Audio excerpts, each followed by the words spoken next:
The Odyssey is hitting theaters, but is it worth the long, arduous journey to the theater? On this week's Absolute Cinema.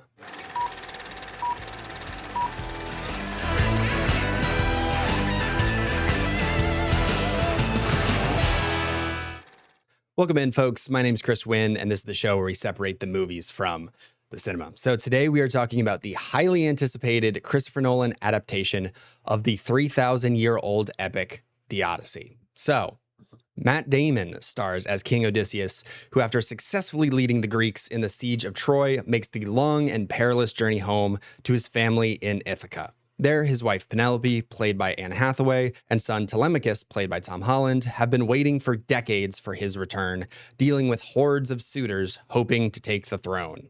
Here's a clip from the trailer. You're a man who needs to control his fate. But you cannot control this. That world is gone. No one could stand between me and home. Not even the gods. Keep us straight!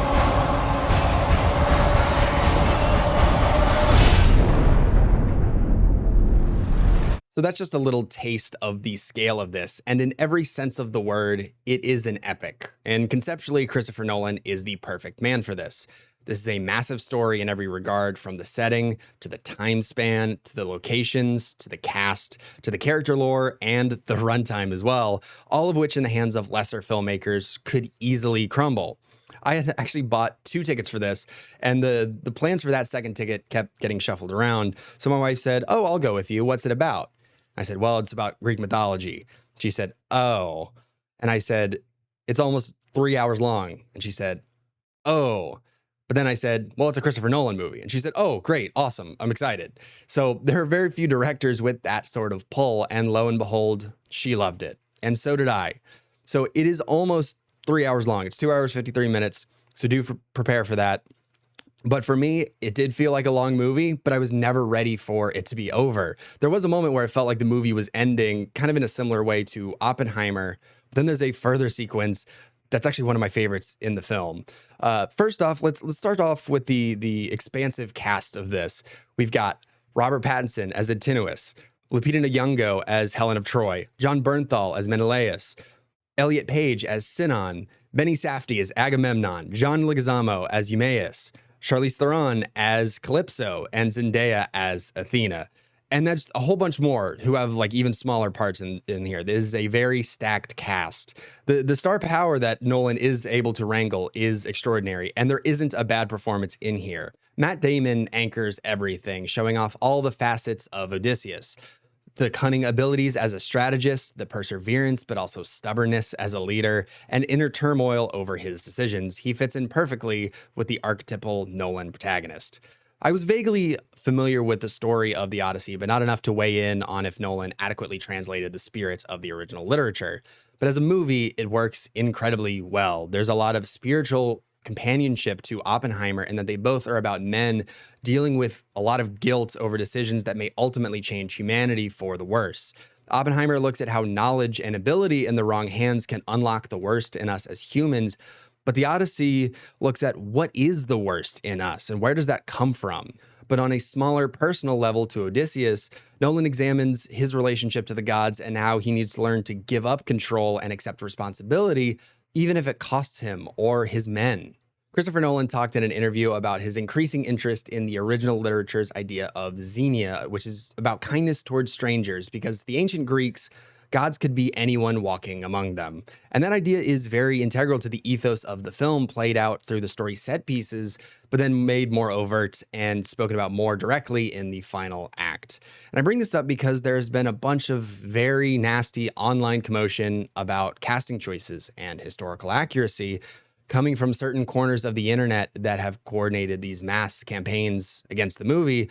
But it hasn't been for just The Odyssey. Most recently, it was for Supergirl. And this history of online culture war can be tracked back a decade at this point. And I'll be honest, I was ready to include some snarky, dismissive put down, but this idea of xenia was a nice reminder for me, and it actually really moved me. And I hope it does the same for other people. So instead, I'll just say to those people, I genuinely hope you find peace with whatever is going on in your life. While the Odyssey has a lot of familiar Nolan elements, there's actually a new one that worked exceedingly well for me, and I'll talk about that a little bit more when we come back with more Absolute Cinema. So we'll be right back.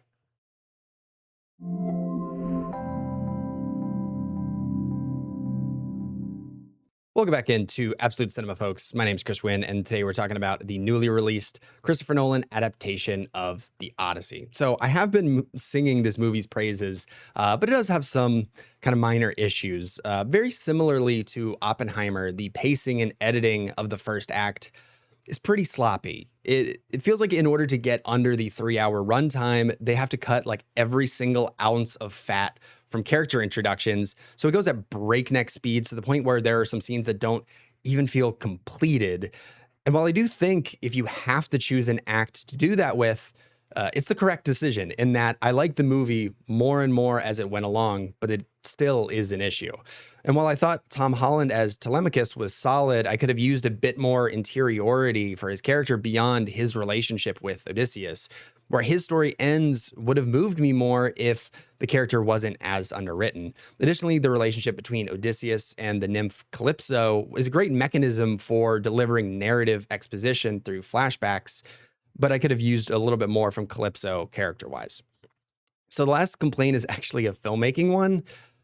Weirdly, there's a number of shots that are just straight up out of focus. In the third act, there's a shot that rack focuses between two characters, one in the foreground and one in the background, who are, going back and forth delivering dialogue.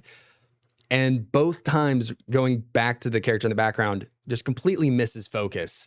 And that was kind of shocking to me. Overall, the film is a technical marvel. So that does make something so fundamental like missing focus kind of hit harder and is a bit more shocking. So we do want to talk about one new element for Nolan, and that is just straight up body horror. There's several points where if you're squeamish, you may just want to look away, although half of where the disgust comes from is from the sound design. And the body horror includes some of the more supernatural elements, and I was really looking forward to seeing how Nolan would tackle that, because he's known for a very grounded, realistic tone and aesthetic. And for example, like his Batman trilogy, even stuff like the Batmobile felt like it had to go through a pass of, okay, how do we make this feel real? So straight up supernatural stuff is new, and he does it very, very well. It never feels tonally clashing with the world that he's built, even if what's happening is overtly magical.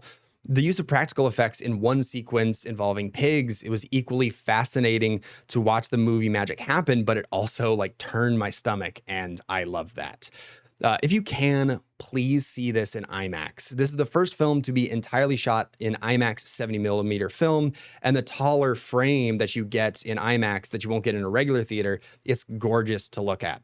Also with the IMAX is that booming soundscape from the towering crash of the waves to the hordes of soldiers that are burning down Troy, to Ludwig Göransson's phenomenal score that you can just feel pounding in your chest. I'm not saying it will happen, but don't be shocked if he's going to go back-to-back Best Original Score Oscar wins for this. There's such a variety of rich textures with the score, from the Cyclops sequence, where it sounds as if you could turn a cave itself into music, to an underworld sequence that it sounds like just scratching sand. It's really great. It's also why the Siege of Troy sequence is one of the best in the whole film, with the drums increasing intensity like a heartbeat. That whole sequence is equal parts thrilling and terrifying, and you're along for both the initial execution of it and subsequent thematic interrogation of it. I do want to mention really quick, a word of warning. There is one sequence about 2/3 of the way through that involved a ship in a storm with a lot of lightning that could definitely affect those with epilepsy, especially if you're seeing it in an IMAX theater. So let's get to rating. I do think it edges its way into absolute cinema. There are a couple of missteps, but this is everything that you want from a big budget, epic summer blockbuster. On a pure story level, it's gripping from start to finish, packed to the gills with great performances and great direction from Nolan, and it's evident why he can get lead actors into very minor roles. I can't speak to it on an adaptation level, but as someone who loves Nolan's movies, I was very satisfied with this and plan to go see it again as soon as I can. Even my wife, who wasn't looking forward to that almost 3-hour runtime, she said she could watch it again easily. So that's my review of the Odyssey. The last major tentpole of the summer is Spider-Man Brand New Day in 2 weeks, also with Tom Holland, Zendaya, and John Bernthal. Next week, we'll actually be talking with Wavy TV meteorologist Brian Michigan about his love for Spider-Man movies. So thank you so much for watching, and we'll be seeing you next time on Absolute Cinema.